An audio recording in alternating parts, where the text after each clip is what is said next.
This is Winning IR, a podcast exploring the diverse insights within the IR community. Join me, Mark Fasken, as I sit down with IROs and other IR stakeholders to discuss the winning strategies, tactics, and shifts in thinking that are redefining the profession. The evolution of IR over the last few decades has enabled, at times, a siloed practice full of tick boxes and routine. But an important question has surfaced amongst the IR community. How can we get more people at the company to understand and contribute to our IR efforts? Today's guest is Jeremy Cohen, who recently took on the position of Vice President, Investor Relations at Alight Solutions. At the time of recording, Jeremy was the Senior Vice President of Investor Relations at Edelman Smithfield. Jeremy is an active member and board member of the NERI Chicago chapter and NERI 40 Under 40 recipient, whose diverse experience in IR at Morningstar, GoGo, and now Edelman Smithfield has given him unique insight into what it takes to make an IR program genuinely successful. I sat down with Jeremy to talk about what he calls a total stakeholder approach to IR, how it can be used to get a seat at the strategic table, and practical tips and advice for IR teams looking to leverage the benefits that come with working more cross-functionally within their company. Hey, Jeremy, how's it going? Good, Mark. Nice to be with you today. Yeah, glad you can make it. So today we're going to be discussing how IROs can implement what you call a total stakeholder approach. Can you define what that means for our listeners before we start? Sure. So look, every day an IRO is living and breathing, talking to sell-side analysts, buy-side analysts, portfolio managers, right? And, we're communicating in many different channels, right? Whether it's at conferences, whether it's during earnings, whether it's on social media.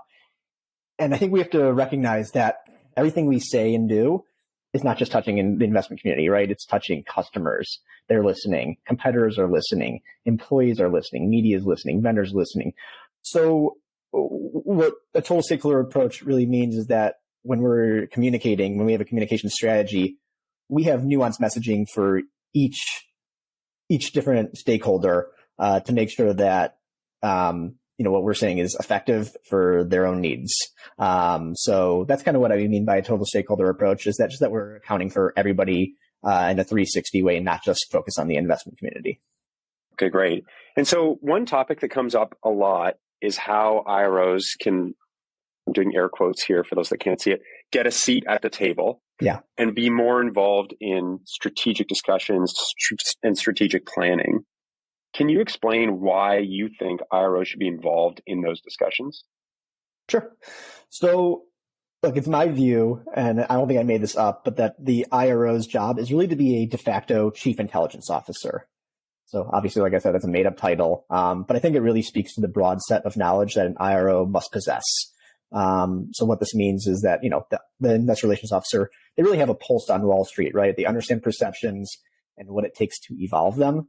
So look, every day we're in the trenches. We hear, the good, often the bad, sometimes the ugly, right? So, it's our job to really synthesize the information that we're taking in from all different types of analysts. And because we have such deep institutional knowledge, we're able to take that information and really prepare and arm executives with the right information so that when they are going to make decisions, right, strategic decisions, they are accounting for what Wall Street is thinking. So it's really important for IRO to have a seat at the table because they possess all this institutional knowledge that really nobody else in the company has, at least not the breadth of it and the depth of it. So I'd say, in some companies, an IRO doesn't necessarily have a seat at the table. Maybe IR is just a necessity of being public. But I think the companies that do IR well, the IRO really does have the ear of the executives and telling them how it is, right? And not necessarily just telling them the good. It also just, what is the bad. So I think that's really the big reason why an IRO should have a seat at the table, is because they are the ones who are possessing the most knowledge with this very important stakeholder. And so, obviously, in your seat at Edelman, you work with tons of different companies. Yeah. Do you see that that's kind of there's a different approach there when you look at sort of in-house IROs versus third parties or consultants like Edelman? Yeah. So look, I've had the privilege of being both in-house with GoGo, the in-flight Wi-Fi company, and also now with Edelman for the past 5 years. I'd say the biggest difference is breadth versus depth, right? And so, in consulting, we work with many different companies. We're at many different stages of the life cycle, see many different strategic situations, whether it's M&A, whether it's activism, whether it's executive transitions, but often at arm's length, right? Because we're not in-house. So it's our job really to deepen our relationships and really embed ourselves in the organization. And so, I think if you met one company, you met one company, and each company has a different philosophy on how they engage consultants. But I think the ones that do it really well are the ones that, want to take some direction from consultants. And our job is to really help them see around corners. So I think when you're in-house, it's all about depth, right? It's the cross-functional nature to the role. It's not just finance and communications. And there's really a need to deeply understand both your industry and your peers. So, I think that there's nuances to both. I think that, either way, there's a strategic mindset that a consultant or an in-house IRO must have to, ensure that the company is driving forward. So a lot of this comes back to when you talk about a total stakeholder approach and having a seat at the table and IR being involved. It seems like a lot of it revolves around this idea of like having that deep industry expertise or deep understanding of the company. And something that I've heard in other episodes and other interviews that we've done. So what can IROs do to become that expert, to build those strong relationships across the organization? Yeah. Look, I think a lot of people think this, but I think really for IR, my biggest piece of advice is really become the hub of the wheel. I think a lot of people like to think they are. I really think IR does actually possess that role. So I think about that both internally and externally, right? So internally, like I said, it's not just finance and communications, but it's also legal. It's also marketing. It's also operations. It's strategy. Sometimes it's customer service. So really it's, we're learning a lot of different languages. If you have engineering, I'd say talk to people on your engineering team, understand what they're doing on a day-to-day basis. If you have R&D, talk to them. And you don't need to become an expert on those fields, but to have a working knowledge so that you have like a full understanding of what goes on at the company, I think is really, really important. Especially because you're going to be pulling information from all these people, and frankly, pushing it back out at times. So, really being at the center is really critical. Just so you have a really deep knowledge of the company. I was just going to say, you had a really good example when we spoke last week about your experience at GoGo and sort of, how that seems on the surface like this very straightforward business model, but it actually has a lot of moving parts. It's like, how did you go about kind of making those relationships in your time at GoGo? Yeah, I think my time at GoGo was a unique example because, like I said, like you said, it's not just a company that's a straightforward business, right? It's aviation, it's telecom, it's satellite, it's internet. So you really need to be an expert in many different areas and many different industries. And that requires talking to many different people to speak many different languages because you don't know which type of analyst you're going to come across, right? GoGo had analysts who focused on the satellite industry. We had analysts who focused on aviation. So you really need to be knowledgeable in many different industries. And that requires talking to many different types of experts, and they live across your company. You just need to be able to find them. So a lot of the times what we would do is we'd work with sales to push out information to them about our strategic decisions. What is our narrative? So that when they're talking to an airline, right, they're telling the same story. Now it's a little nuanced, but that's really the importance of IR. When I talk about cross-functional nature of the role is what we're communicating can layer down to other parts of the company. And so we want sales and IR, and we want HR and IR, to all be speaking the same language, right? Same with public relations. Public relations and IR, I know you're doing another session on this, but it's so critical that they're aligned and telling the same story. And so by having those internal relationships, you're able to, ultimately, build a rapport and build consistency across the organization. So I think that's the critical part with building internal relationships. Yeah, and it seems to be also a trend that I've heard in a few different discussions, which is like there's sometimes this misconception of IR should be really focused on sort of the financial metrics and the earnings call and everything, and there seems to be this growing sentiment that it needs to be more than that, right? I think it's always been the case, but there seems to be a lot of people that are advocating for the idea of like IR needs to be more than just the quarterly report. And really carrying through that like mission and vision and the overall business strategy, which I think is super interesting. And it brings up a question that I was thinking through as you mentioned that, which is, I've heard a number of discussions over the years about people saying, in earnings calls or in AGMs or investor days, getting all the different departments involved, like bringing in different department heads. Is that something that you've seen work in previous roles, or that you recommend to your clients at Edelman? Yeah, it's a good question. And I'd say if you've met one company, you've met one company. I think I've said that before. There's a balance between having too many cooks in the kitchen and, being efficient and getting things done, right? So I think it's okay. I think the clients who do it best probably have a small and trusted group, but that small and trusted group is taking the opinions on the side from other parts of the organization. So it's accounting for everybody, but it's not everybody in the room at the same time. Well, I mean, I think at the end of the day, what it's coming down to is it really needs to be carefully planned out, right? It's not like you can just communicate once in an all hands what the strategy and everything is, and then expect that that's going to follow through. I mean, even to your point earlier of saying, you need to be really thoughtful about who are the different audiences that you're communicating this message to, and how does it need to be structured in the right way.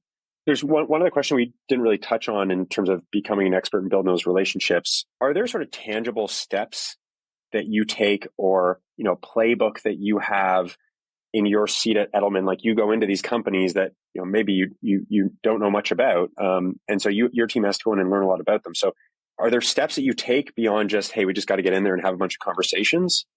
Yeah, look, I think what a company can do from a communications perspective to really enact a effective communication strategy, which I think is like the core of the question you're asking, is, get buy-in across the organization. So what that means is, you can have a lot of conversations, but we need to really have a viewpoint on, why my company is in an attractive industry. What is my company's economic moat? Why is our growth strategy compelling? How does it impact our margin profile, right? What is our long-term guidance framework, capital allocation framework? So I think having a buy-in is really critical. And that's kind of laddering back to our last question of, getting other stakeholders within the company involved, right? And it's not necessarily having them have a seat at the table for communications, but making sure that their voice is accounted for. Yeah. Okay. That makes sense. And I think my next question is just sort of around tips, because it's partly about crafting an effective communication strategy, but I'm also thinking about an IRO who's coming into a new company, or is perhaps in a role where they're feeling like the messaging isn't very strong, or needs some work. What are some tips that you would give to those people to get the resources and the attention required, right? Because it's a big project. Yeah, I think there's two things I would say is, first off, consume, right? Take in as much information as you can.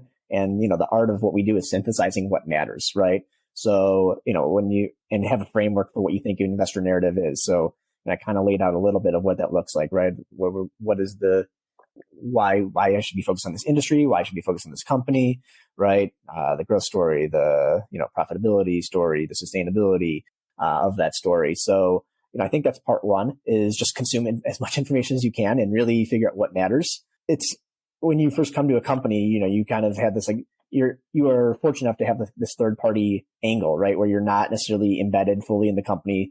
So you get to go on a listening tour of sorts, whether that's with internal participants, right? Which we already talked about, or external participants, right? And so what does that mean? It's beyond investors. It could be meeting with vendors, it could be meeting with customers, industry experts, your bankers, your consultants, dedicated journalists to the industry, right? Get as much information from many different angles as you can. So I think that's part one. And then part two is make sure you have a champion in the company. And what I mean by that is, whether it's your CFO or CEO or COO, have somebody that's willing to, partner with you, and, recognize how critical this is to the company going forward, right?